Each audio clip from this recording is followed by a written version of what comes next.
దేశంలో ఏ రాష్ట్రంలోని లేని విధంగా తెలంగాణలో బ్రాహ్మణులకు సంక్షేమ పథకాలను అమలు చేసిన ఘనత సీఎం కేసీఆర్కే దక్కుతుందన్నారు మంత్రి శ్రీనివాస్ గౌడ్. ఇచ్చిన మాట ప్రకారం బ్రాహ్మణుల ఆత్మగౌరవం నిలిపేలా సీఎం కేసీఆర్ హైదరాబాద్లో 6 ఎకరాల స్థలంలో 12 కోట్లతో బ్రాహ్మణ భవనం నిర్మించారని పేర్కొన్నారు. మహబూబ్ నగర్ జిల్లా అమిస్తాపూర్ వాసవి గార్డెన్ ఫంక్షన్ హాల్లో పాలమూరు జిల్లా బ్రాహ్మణ సేవా సమితి ఆధ్వర్యంలో కృతజ్ఞత పూర్వకంగా అభినందన సభను నిర్వహించారు.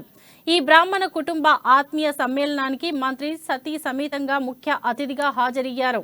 ఈ సందర్భంగా శ్రీనివాస్ గౌడ్ దంపతులకు వేద పండితులు ఆశీర్వచనం అందజేసి ఘనంగా సన్మానించారు. రాష్ట్రం ఏర్పడిన తర్వాత బ్రాహ్మణులకు అన్ని విధాలా అండగా నిలిచామని ఆయన తెలిపారు. పేద బ్రాహ్మణ విద్యార్థులు విదేశాలకు వెళ్లేందుకు ఓవర్సీస్ స్కాలర్షిప్ అందించి అందుకున్నామన్నారు.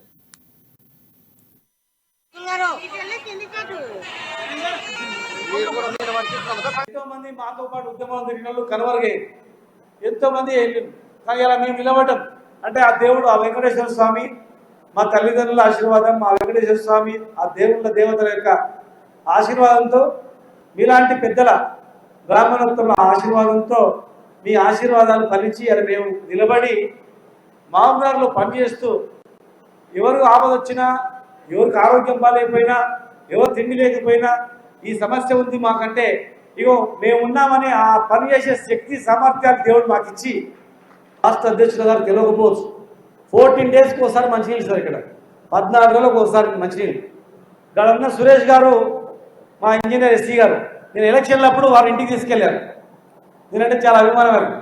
ఇంటికి తీసుకెళ్ళి మంచినీళ్ళు ఇచ్చిన తర్వాత వాళ్ళ మిస్సెస్ వాళ్ళ భార్య వచ్చిండొచ్చు. ఇక్కడ ఆ మేడం ఏమన్నదంటే 14 రోజులకు ఒకసారి నీళ్ళు వస్తున్నాయని మీరు చెప్పింది.